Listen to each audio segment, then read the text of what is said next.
Assalamualikum Warahmatullah. Usually we have that first and then the done, but this is it all works.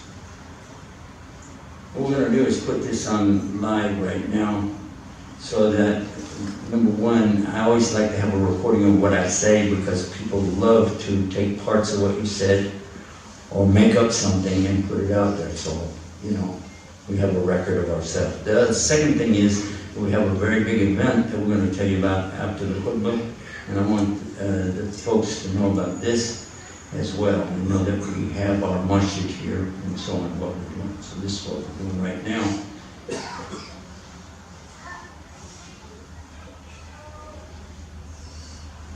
And go live, 3, 2, 1.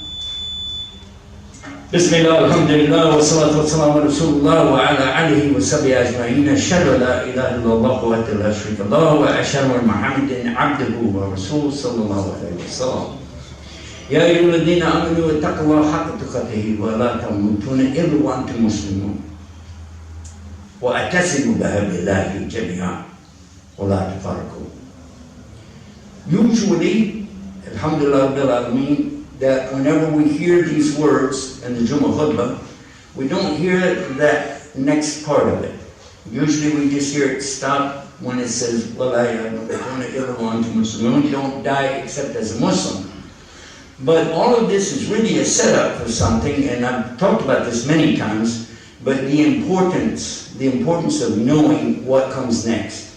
When it says, Ya ayyuhalladhina amanu, all those of you who are the true believers, then it tells you, ittaqullah, have a shield against Allah's punishment on the day of judgment by your righteousness, your good deeds, your beliefs, etc. Then it goes on, it says, it's Allah's haqq that you have this for Him. It's His right, and it's righteous that you do that, all right? And then it goes on to say, don't die, don't moat, okay? Don't die except in the state of Islam. Okay. So all of that's to set you up though, because the very next verse said what? That's how it begins, and. وَأَعْتَسِمُوا بِحَبْلِ جَمِيعًا. So this can be understood to be a continuation of what Allah is already telling you. Hold tight, all of you guys, jami'an, together, to the rope, the cover of Allah subhanahu wa ta'ala. Then he goes on to say, وَلَا تَفَرَّقُوا, and don't separate. One of the biggest issues that I've had since I came into Islam 26 years ago is, what is the problem with Muslims today? What is this problem that we keep seeing over and over and over and over? The international problems, the national problems, the masajid problems, the personal problems, the family problems, when in fact Islam is having a solution to every single problem that faces a human being. Is that true or false? True or false? Islam has the solution, yes or no? Yes. So if you know that, you've got that in your brain, that Islam has a solution, why Muslims have such a big problem? Why? Do we face bigger problems today than face the problems of the companions of Muhammad? No, they're not bigger. But there's tens of thousands more of them, and we're not seeing the solutions whereas they did. They would have a problem, and then the solution would be revealed to the problem. Is that true or false? Yes. And then we're supposed to use those solutions in our daily lives so that we don't have the same problems or worse. And this is exactly what's happening to us. We're not following the solution. Everybody got me? Everybody on the same page? Anybody mad? You okay? All right, move forward. The next thing is to understand what it means by la tafarraqu. Don't separate. Our Prophet ﷺ was a true and blessed prophet of Allah, the last and the final messenger of Allah. He said clearly so many things that have come true in our lifetime. prophecies. Therefore, he's a real prophet. He never lied. He always told the truth, and his prophecies have come true. That's enough to call him a prophet, even if you're not a believer at all. You have to admit this guy prophesied something, it happened, therefore he's a prophet. If somebody kicks a football, doesn't make him a sportsman. But if somebody plays in the games and wins the games, even if you don't like sports, you have to admit this guy plays football. And the Prophet ﷺ prophesied exactly what we see today. What do I mean? Okay.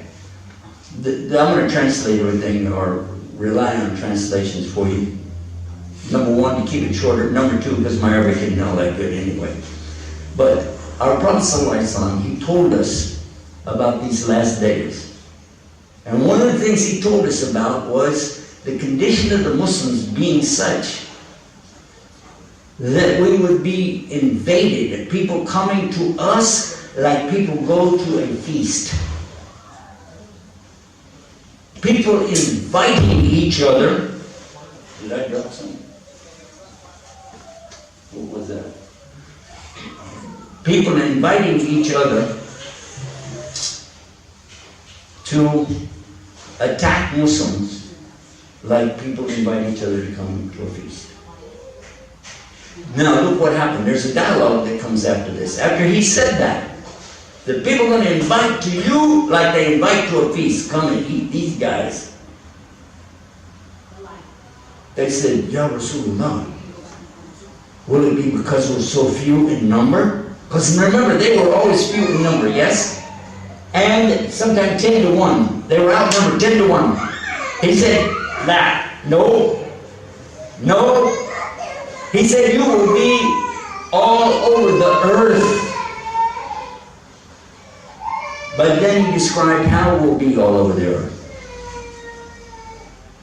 Like the foam or the scum on top of a flood. The worthless floating matter on a flood. Are we all over the earth? First of all, are we all over the earth? Did you know that I've been in parts of South America, Central America, Mexico, Canada, so all through the American continent, from south to north. And I've been all through Europe and Asia. Just got back from China, by the way. Been all over Australia, New Zealand. Perth is the one place I hadn't been yet. Everywhere I went, there are Muslims. And on Facebook, of course, we know there are Muslims in Perth. We know there are Muslims everywhere. True? So we are everywhere. Alhamdulillah. But remember what he said? Like the scum on the flood. Worthless. This is our Prophet ﷺ, the one that we say sallallahu alayhi wasallam on him every single day, many times a day, in our prayers, always asking for peace and blessings be upon him. Yeah?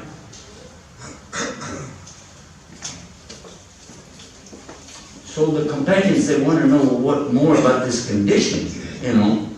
How could this be? Look what he said next. He said it's because of wahan.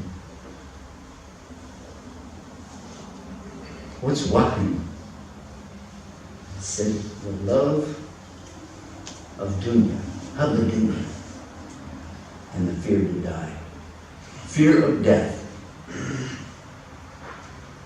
Look how this connects up with the ayah that we just learned about.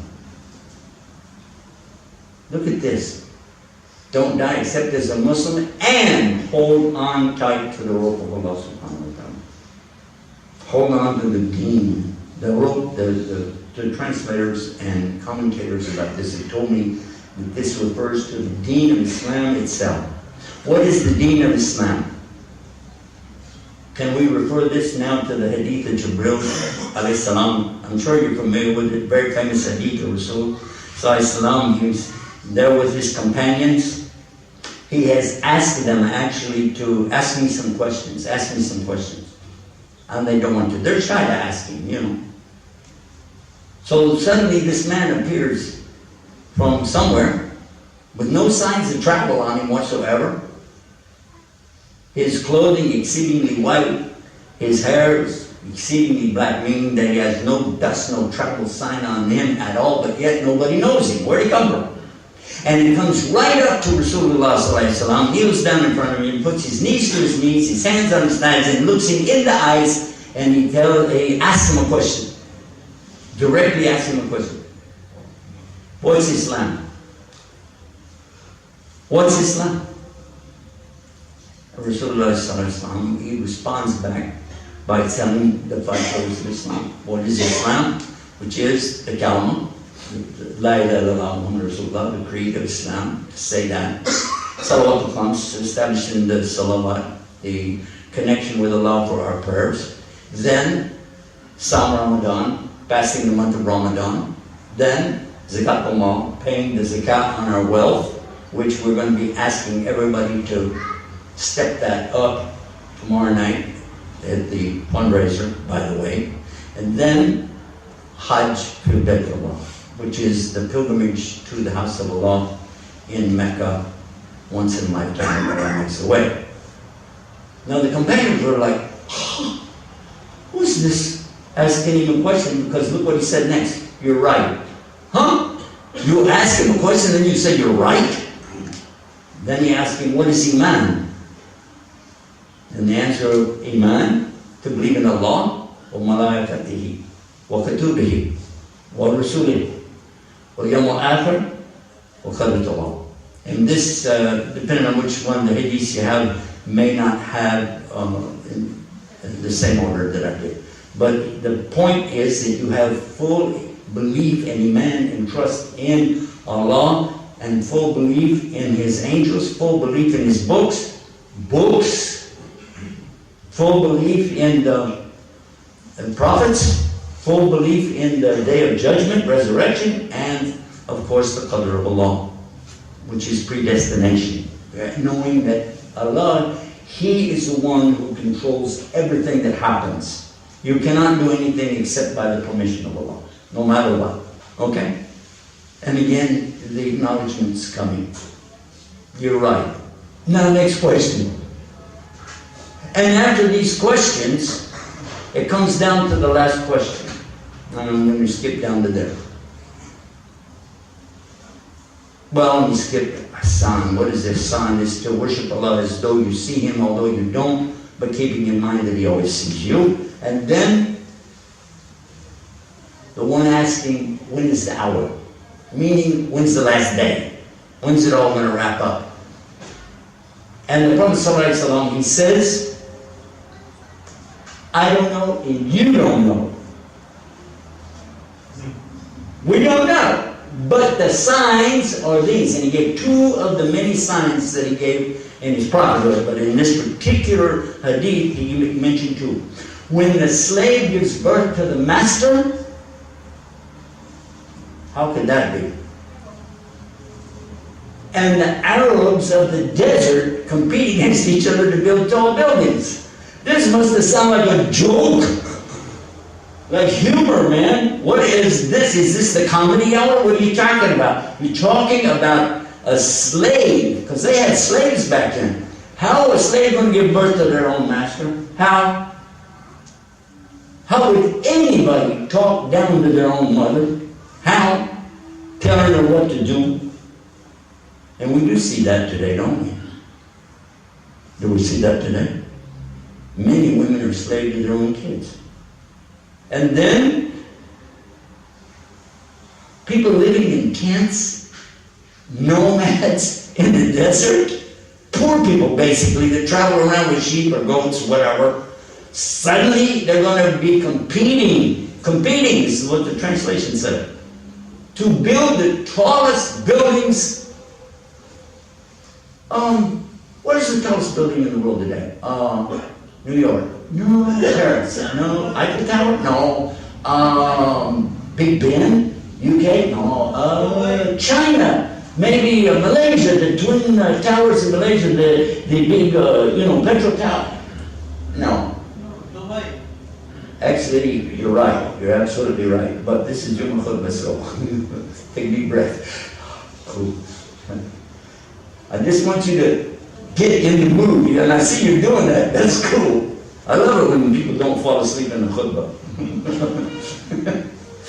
Anyway, so the tallest building in the world is Burj Khalifa, called Khalifa Towers, in Dubai, in the UAE, built by the money of, because not all the people are from the desert, by the way, not from the Philippines, but it's from the money of those same people that the Prophet ﷺ talked about.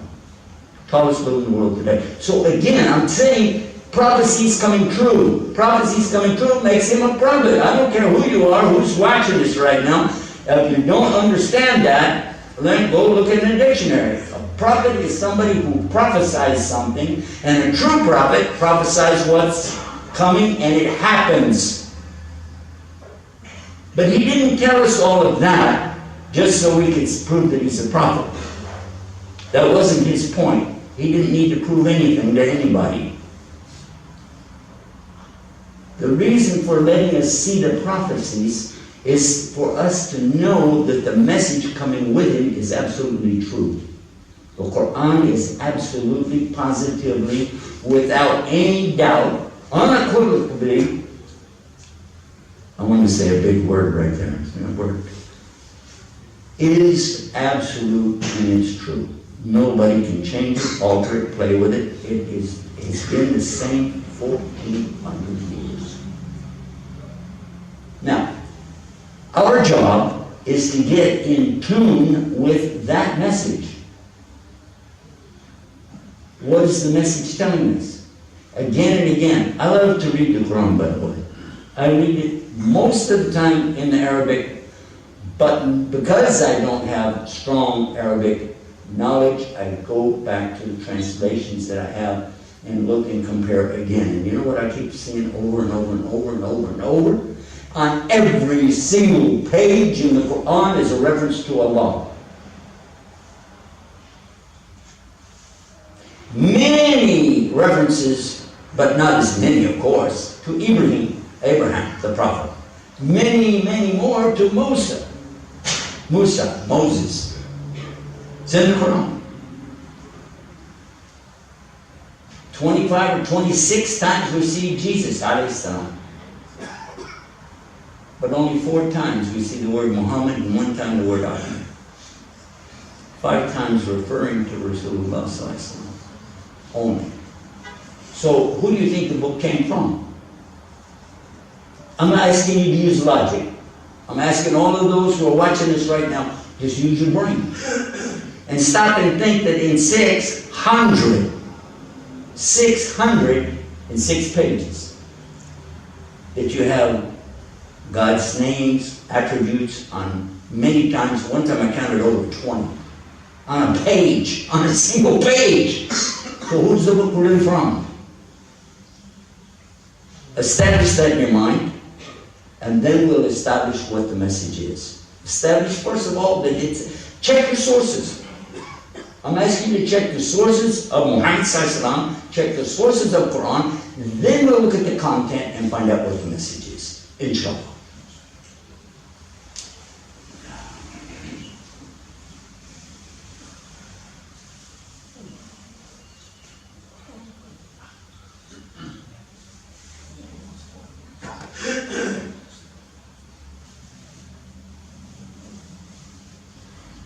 Bismillah, alhamdulillah, wa salatu wa salam.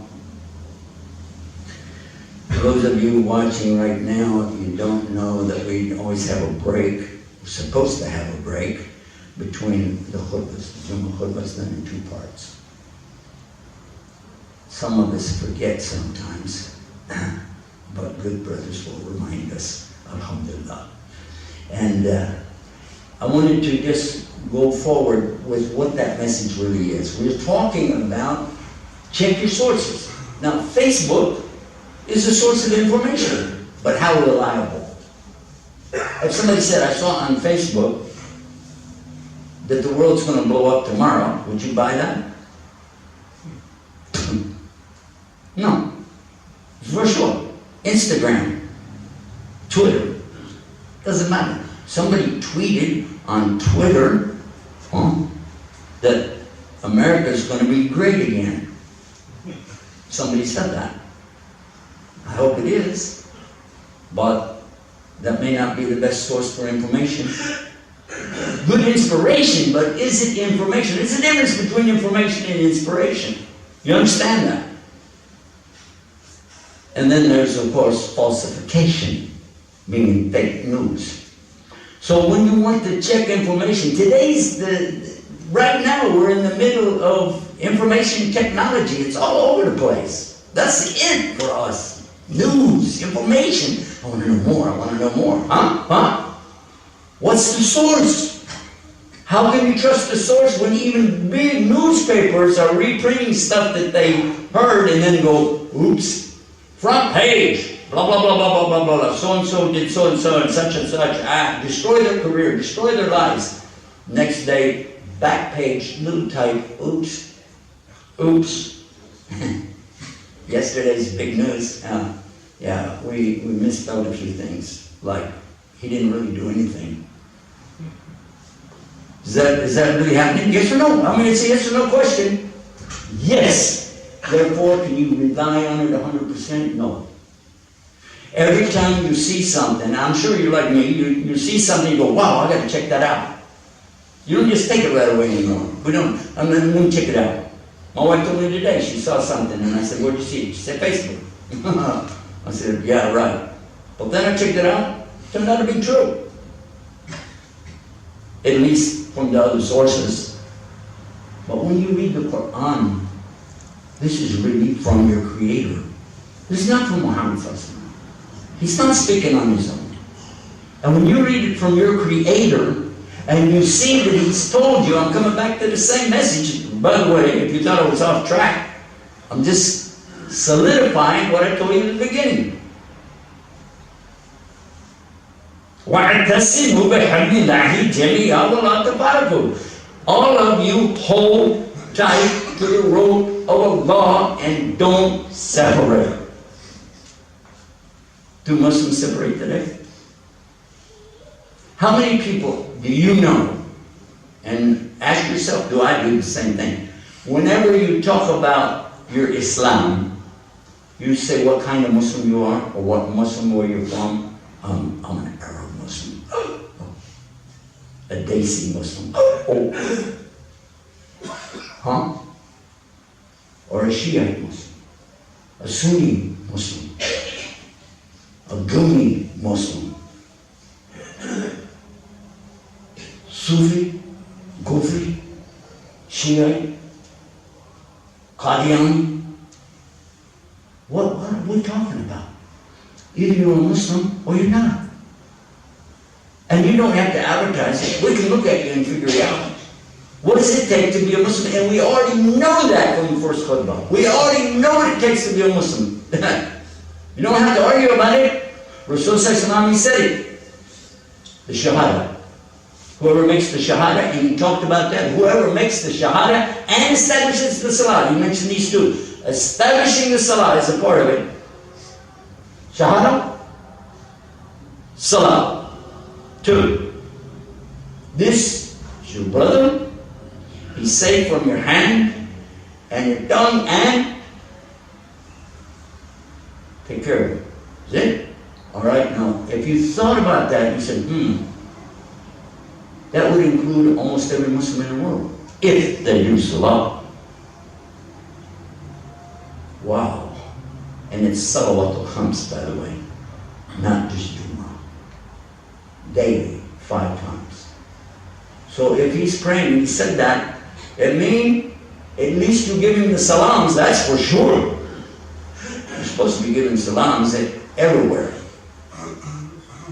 But we see brothers today and be like, wait a minute, before I give salams back to this guy, I don't know him, maybe he's from, this kufi on his head looks like, I don't know where he's from, I better not give him salams.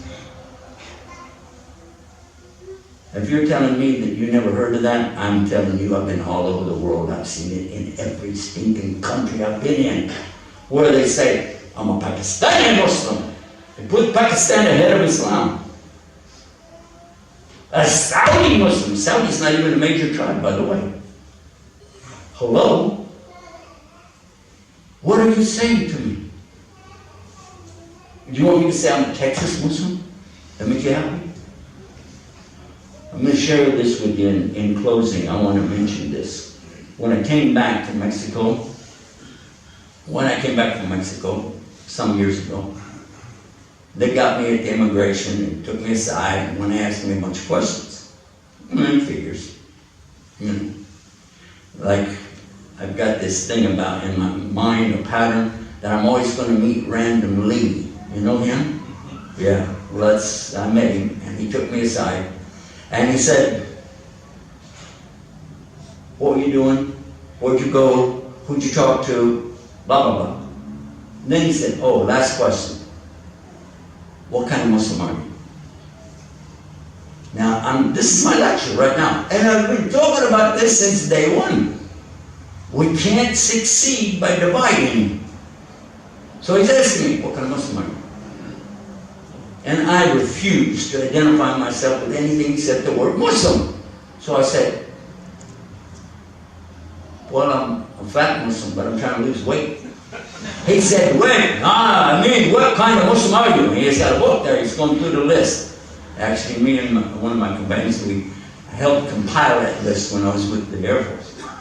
Anyway, he goes going to blah, blah, blah, blah, blah, blah, all the names that, so many. Some I didn't know. Hebrewish Muslim. Did you ever hear that one?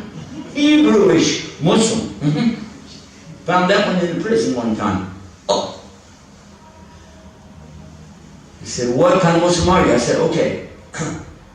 Well, I'm an old Muslim, but I can't do anything about that. He said, I'm asking you, what type? I said, B positive, my blood type. He said, tell me what kind of Muslim are you? Are you this? And I said, I'm going to miss my plane if I don't do something quick. But I'm not going to compromise. I'm a Christian Muslim. He said, what? A what? I said, I'm a Christian Muslim. I was a Christian and I became a Muslim. There. He said, okay, you can go. This is for real, brothers. And don't laugh, because what we're talking about is how other people view Islam. How many times have lecturers got up to talk about Islam and one of the first things they go to is, well, I'm going to be talking about the Shiite Muslims today of Iran. I'm going to be talking about the Wahhabi Muslims today of Arabia. I'm going to be talking today about the Salafi Muslims of northern Africa. I'm going to be talking about the Sufi Muslims today from Malaysia or from South Africa or from wherever, and they go on and on and on and further divide a problem that we already have. If you have a group that is so important to you that it has to be attached to your Islam, I feel sorry for you. And by the way, I lectured about this to Christians when I was still a Christian, not knowing the dangers that we were really facing, but feeling inside of me that we needed to stop dividing. As a Protestant, I worked hand in hand with the Catholics. Now that's a big deal. That is a big deal. And the Catholics that I worked with appreciated it. The Protestants I worked with appreciated it. It was nice. Nothing compared to when I got to Islam and saw the divisions here, though. Unbelievable. I did see, as a Christian, Catholics killing Protestants in Ireland for decades. It was really bad. I did see that.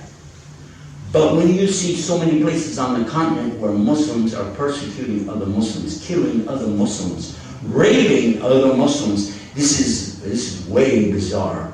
Way bizarre. And finally, let's end with the hadith of the Rasul sallallahu alaihi wasallam. And then an ayah. In the hadith, the Prophet sallallahu alaihi wasallam said, as the Ahlul Kitab, the people of the book, as the Jews and the Christians divide into 71 or 72 groups, you Muslims will divide into 73 وَكُلُّهُمْ فِي النَّارِ, and all of them in the fire of hell, إِلَّا وَاحِدٍ, except for one. The one that me and my companions are on today. And what were they on? And what did Allah call us in the Quran? He said in the Quran that He is the one who named us Muslims. The ayah, part of an ayah, Al-Billahi min ash-shaytan ar-rajeem, Al-yawma akmaltu lakum dinakum wa atmamtu alaykum ni'mati wa raditu lakum Islam.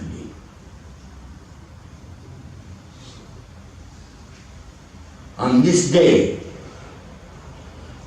Almighty God, our Creator, has told us, on this day, have I chosen for you your way, your deen, and conferred upon you my greatest of ni'mah, na'im, delight, favor,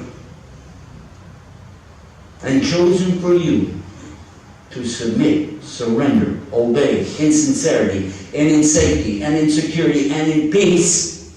All of that from one word in Arabic, Aslam. Islam al-Din. The way with our Lord is submission to Him in peace. Do we really understand our deen? Do we really attempt to share it by demonstrating with our own lives?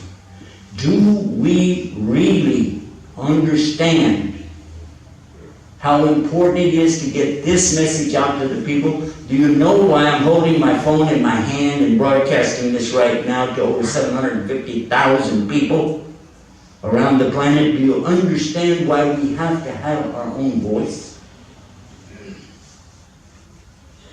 Did it register in your brain? When you walk out this door, are you going to understand how important it is to support the efforts of real Islam? And you have that opportunity right in front of you today and tomorrow. I'm asking everybody in this room to I don't want you to just come tomorrow. I really don't. I want you to come with two people. Come with two people when you come tomorrow night. Two people, and by the way, don't pick up the twins from the babysitter. I'm talking about two people that can donate for the fundraising tomorrow night. Do that. This is critical to us here in this community, and it's also critical for our worldwide community to support the Guidance TV efforts. I don't ask anything for myself. I never did. I don't have to. Allah always takes care of me. But for us, our benefit, and I want to share this with you real quick. I found this out and I shared it with this morning for our program. Facebook, Mark Zuckerberg, has committed himself to match dollar for dollar our donations and other donations that are coming to others who have their 501c3 registered on Facebook. It means if you want to donate today, 100, for instance, he will match it, dollar for dollar. He'll put 100 with it. He's got 15 million. It's on the Facebook. You can see it's from Facebook. This is not fake news, by the way. And they've already matched and sent us one check for last month, and we're expecting your effort to produce something really great for next month, inshallah. Let's listen to what Allah said in the Quran. He's telling us in the translation of it is that even the malaika, even the angels are making salam for our Prophet ﷺ. And by the way, salam doesn't just mean peace, it's the safety, it's the security of Allah. And when you say salat, it means the connection more so than just prayer. Okay, so we make prayer and we ask Allah for the salat wa salam on Rasulullah sallallahu alaihi wasallam. ربنا اتنا في الدنيا حسنة وفي الآخرة حسنة وقنا عذاب النار. ربنا لا تزغ قلوبنا بعد إذ هديتنا وهب لنا من لدنك رحمة إنك أنت الوهاب. اللهم صل على محمد وعلى آل محمد كما صليت على إبراهيم وعلى آل إبراهيم إنك حميد مجيد الحمد لله رب العالمين هو الذي جعلنا مسلمين. And keep watching right here on Guidance TV and on this webpage too, because we have a lot more tonight and tomorrow. Assalamualaikum.